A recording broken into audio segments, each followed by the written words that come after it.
Thank you very much, Lady K. Thanks for this great introduction. Let me try to share my screen first.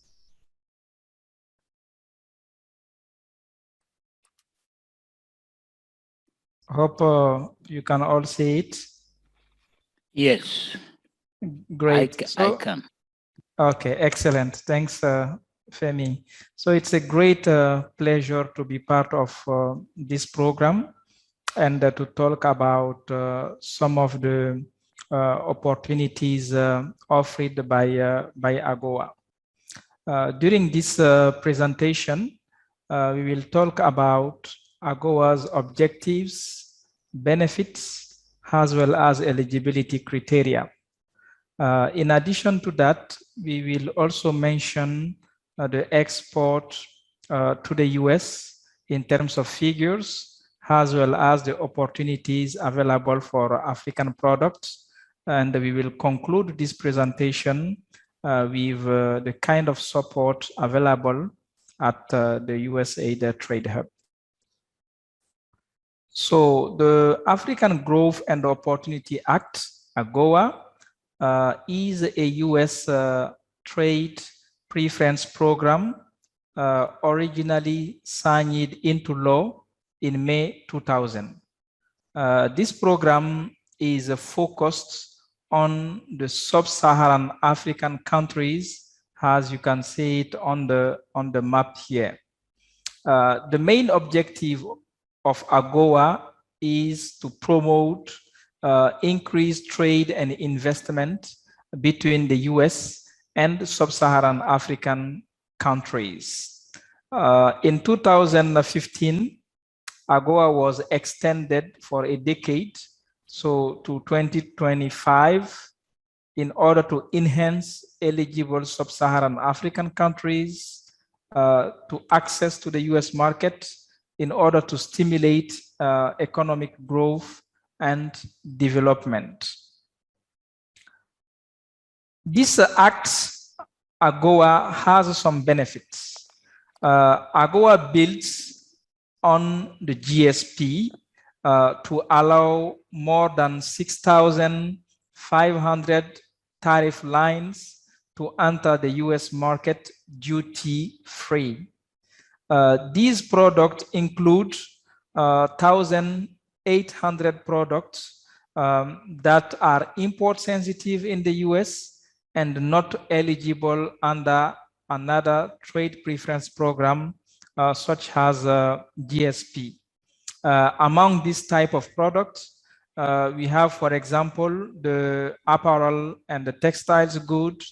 We have, of course, some food products, electronic articles, footwear, etc.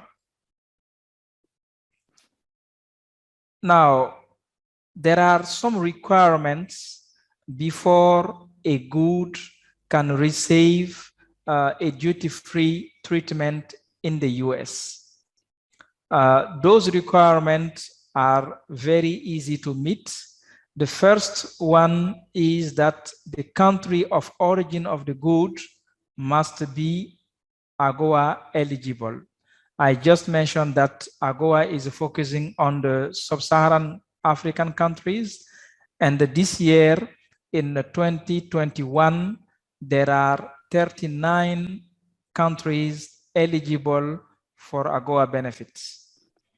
The second requirement is that the products for which you are asking a duty-free treatment must be eligible for AGOA. I just mentioned that there are about 6,500 tariff lines that qualify for AGOA.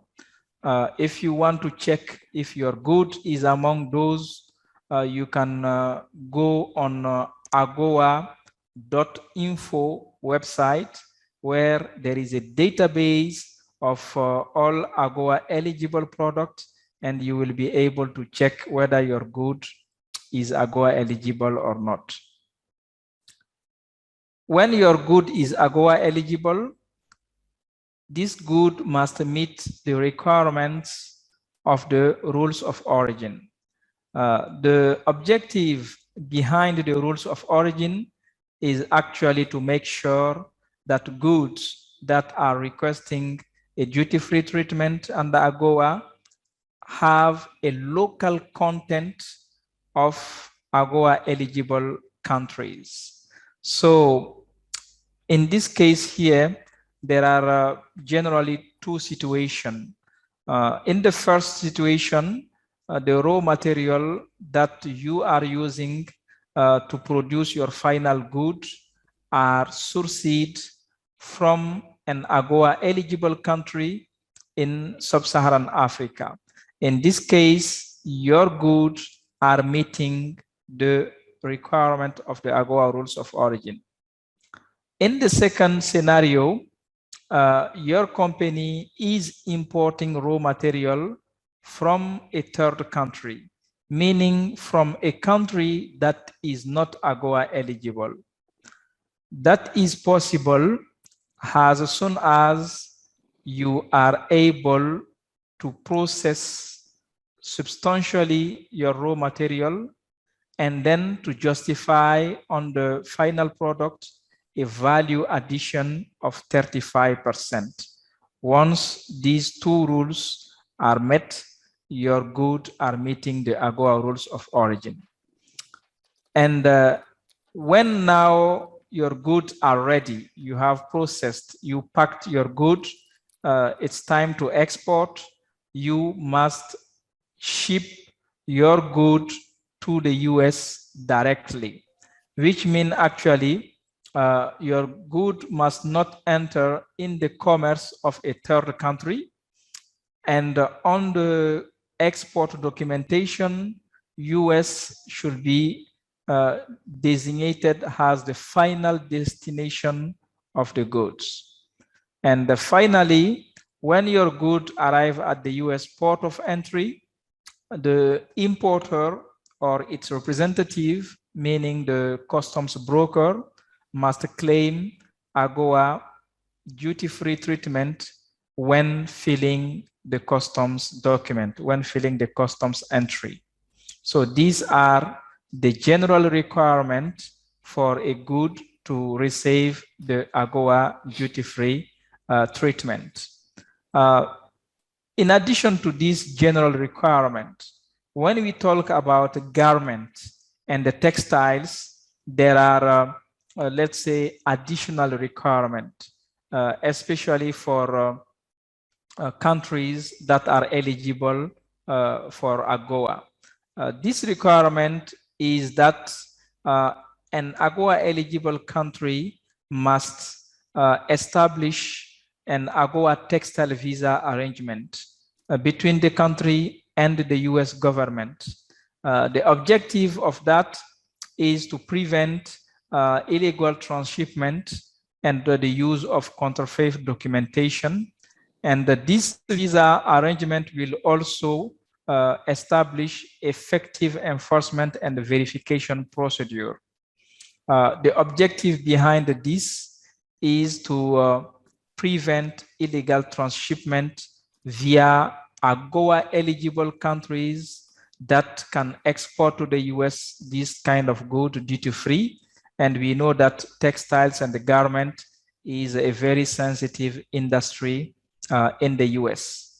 So it's not all AGOA eligible countries that are eligible for the export of garment and the textiles under AGOA. In this slide, you can see the countries that are eligible for AGOA benefit in 2021. So for this year, they are all in blue. And in this table, you can now see the list of countries that have established an AGOA textile visa arrangement with the US. So all these countries here in the table can export garment and the textiles to the US and get the duty-free treatment under AGOA. We will see in the export documentation requirement, this same difference between garment, textiles, and the other type of products that we call the non-textiles goods. Of course, there are documents that are standard documents regardless of the sector.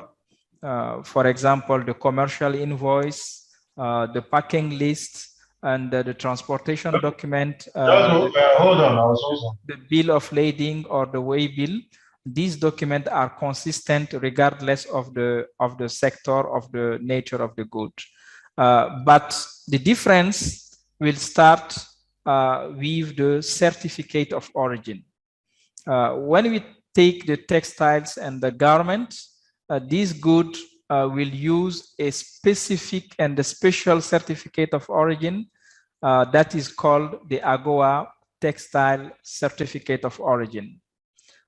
In addition to this certificate of origin, these goods are required to have an AGOA visa stamp for textiles. So because these two documents are very specific to textiles and the garment and very specific to AGOA, during the next two slides, we will see some models of these two documents so that we understand what we are talking about. For the non-textiles goods, this good can use the GSP Certificate of Origin, also known as the Form A. There must be also the FDA prior notice requirement, especially for food, phytosanitary certificate for also good agricultural good generally. There may be other documents that could be necessary depending on the nature of the good.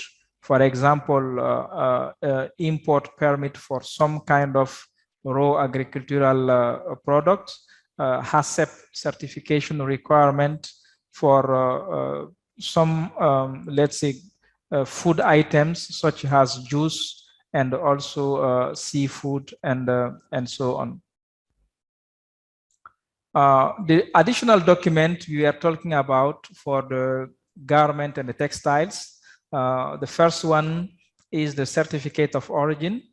The first part of this certificate looks like any other certificate in the difference of the box 4, where it is asked to provide the preference group. And this preference group is nothing else than the 10 grouping of garment and the textiles under AGOA. We can see it here from group 1 up to group 9 and the group O here. So importer, exporter or producer must go through these groupings and select the one that is let's say used for their garment or for their textiles. Once that is done, other parts, other portions, other boxes can be filled based on the category of the group that have been selected. And another particularity of this AGOA Textile Certificate of Origin is that it must be filled by the producer of the good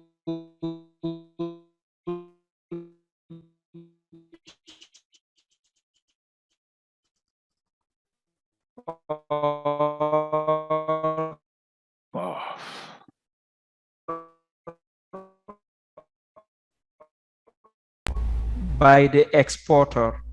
Voice, the packing list, the certificate of origin, these three documents can go to the customs and request for the AGOA textile visa stamp.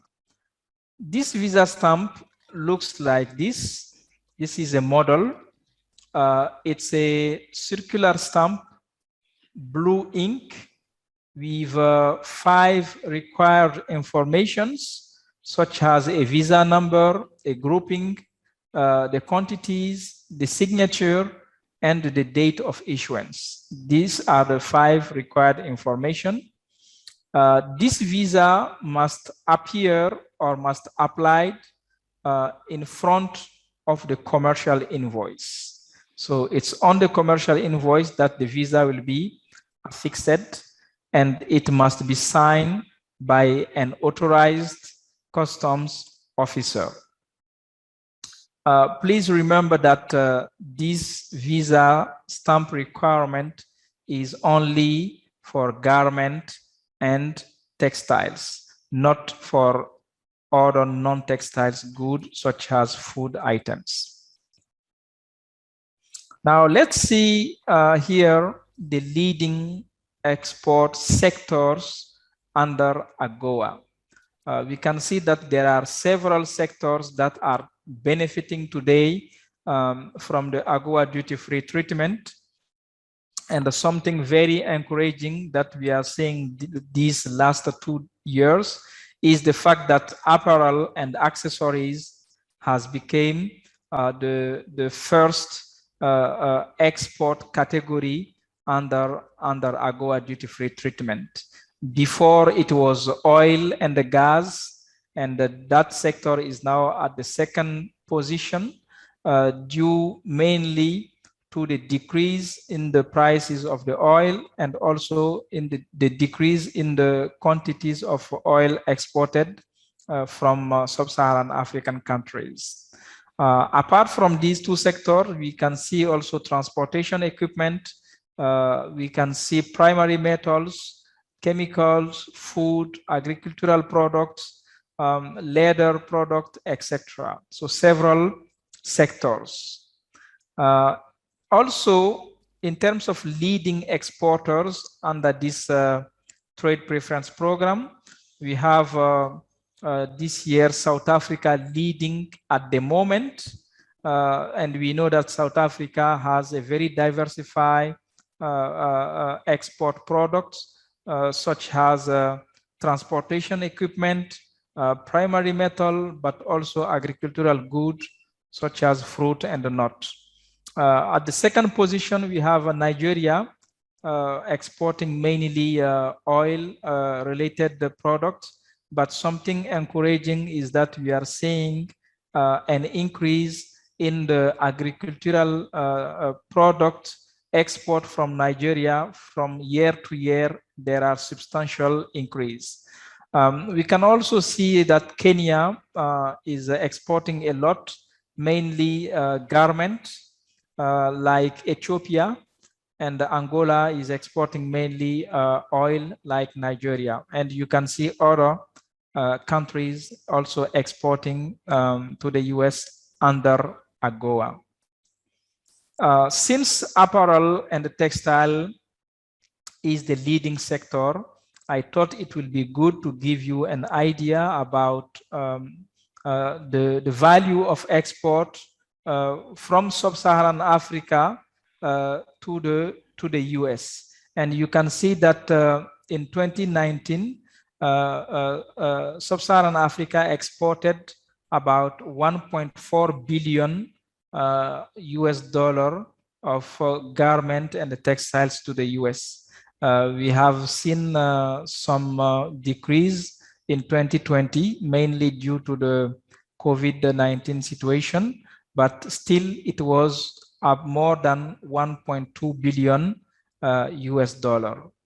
So these exports have benefited from AGOA, since we can see that imports under AGOA is not much different than the total import of the US from sub-Saharan Africa, which means actually most of the apparel and the textiles exported from Africa, sub-Saharan Africa, actually enter in the US duty-free under AGOA. And we can also see that there is one category in particular that has been used to export this good under AGOA. It's a category 5E that we also call the third country fabric rules. This rule is saying that a company based in a country in sub-Saharan Africa can import fabrics from anywhere in the world. You import it in sub-Saharan Africa, you cut it, you sew it, and you export it to the US, and you still qualify, the goods still qualify for duty-free treatment under AGOA. That's the reason why we can see that most of the garment exported from sub-Saharan Africa under AGOA has used this category 5 grouping. Now, talking about West Africa, since we have mainly participants from West Africa in today's webinar, this is just to give you an idea about the type of goods, the kind of goods that are exported from the West Africa to the US using AGOA duty-free treatment from 2015 up to 2019. We can see certainly an increase in many type of category of goods. What we know already is also confirmed by all the figures. Petroleum and oil is the first sector of export. We can see that it's more than 3.5 billion in 2019. But we also have other other categories such as prepared fish. Here we are mainly talking about canned tuna for more than 52 million in 2019, which represent an increase of 54% between 2018 to 2019. Another interesting sector is certainly apparel. We are seeing an increase in the apparel export from year to year. And in 2019, it was about 17 million, which represent a 25% increment from 2018. Another interesting sector is the dried fruit. We are seeing more dried fruit going to the US, especially dried mango, dried pineapple, with a 83% of increase between 2018 and 2019. And we can also talk about vegetables, including yam that have been exported for a value of about 11 million in 2019. It's also a product that is increasing. So all these products are being exported to the US and are entering in the US duty-free under AGOA. There are certainly many other products that are being exported to the US, which are exported in a greater value than these, but some of those products are using the GSP to enter in the US duty-free. And most of those goods are also at 0% customs duty in the US. Here I'm talking about cocoa beans, for example. We also have cashew kernel in that situation. In terms of opportunities, I'm sure you now understand that there are many opportunities, especially in the garment and the textile sector that we just mentioned. There are also opportunities in the goods we just showed in the previous slide. And in addition to all those goods, you can also see in this slide these kind of products that are imported by the US every year. So in the second column, we will see the US import of those products in 2020, and also the main suppliers of the US market in 2020. If we talk about the cocoa beans, we will see that the US import in 2020 was about 995 million, and the US is the third largest importer of this good, with main suppliers being Cote d'Ivoire, Ecuador, and Ghana. So it is very exciting to see that there are two sub-Saharan African countries, West African countries being in the top 3 supplier of the US for this product. When this product is processed, we will have cocoa butter, for example. US import was 561 million in 2020, and the US is the second largest importer of this good. And we can see that main suppliers were Indonesia, Malaysia, and Brazil. So here we can see that there is no sub-Saharan African country among the top 3 supplier of the US market for cocoa bean, which means actually there are opportunities in the processing of cocoa butter on the continent and to export it to the US. Same thing for the cashew kernel. We are not talking about raw cashew nut here, but cashew kernel. US market represent about $1 billion US, and the US is the largest importer with more than 27% of the world share.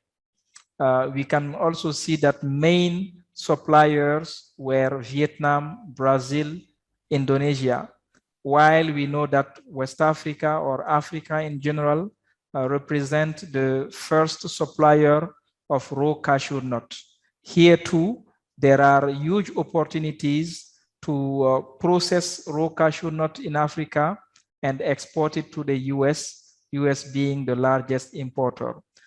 Same thing for fertilizer. We know that there are countries in West Africa or in Africa that are producing oil and gas, and based on that, they can also produce this type of fertilizer, where that US is the 3rd largest importer with more than 1 billion again. And we can see that main suppliers are Qatar, Canada, Russia, meaning oil and the gas also producer. Same thing for sesame seed, sesame oil. These are just some example. There are many other products for which US is a good market. For example, furniture companies that are producing furniture from wood, US market represent 23 billion in 2020. Companies in the makeup and the beauty product, so cosmetics, those kind of products represented about 4.4 billion in 2020. Coffee was about 5.5 billion, and the footwear made with leather was about 8 billion. So we can see that there are many opportunities for African products in the US market. Finally, I will conclude this presentation as mentioned by the trade hubs AGOA support. You must know that the West Africa Trade and Investment Hub project, also called the Trade Hub, is a 5-year program that started in 2019 with the aim to improve the private sector competitiveness in West Africa through market-based approaches. And this Trade Hub is an integral part of the Prosper Africa initiative and partners with the US and West African private sector firms to generate new private investment in key sectors, to create jobs, and also to increase trade between the US and West Africa, including through the utilization of the African Growth and Opportunity Act. So it's based on that the Trade Hub do provide support under AGOA. Our support is structured under 3 main pillars. The first one is really to assist the West African government in implementing the AGOA textile visa that I mentioned during this presentation. We do trainings for customs officers. We assist the government in implementing the visa system. Under the second pillar, we provide information and also create awareness about AGOA, but not only AGOA, but also other US import requirements. We do that via the resources we make available on the Trade Hub website, such as the AGOA ABC guide, presentations, video. We also organize usually webinars and workshops with various stakeholders, including private sector institutions. Finally, the third pillar of our assistance is really to promote and assist West African businesses in exporting to the US market. We do that mainly with the export-ready companies. First of all, it's about providing the AGOA services on a one-on-one basis. This includes assist company to understand if its products are AGOA eligible, provide advice on the export documentation required on the US side, and what are the export procedure. We also provide technical assistance to businesses based on their specific needs. This could include the FDA compliance issues. We have also market linkage. We have packaging and the labeling requirement, logistics, etc. For this technical assistance, businesses may have to apply by submitting an expression of interest, and all information relating to this TA program is available on the Trade Hub website, which is westafricatradehub.com. You can go on the AGOA menu and you will find more information on AGOA, but also more information on the activities the Trade Hub is currently conducting in this area. I would like to stop here and see if there are any questions. Thank you very much.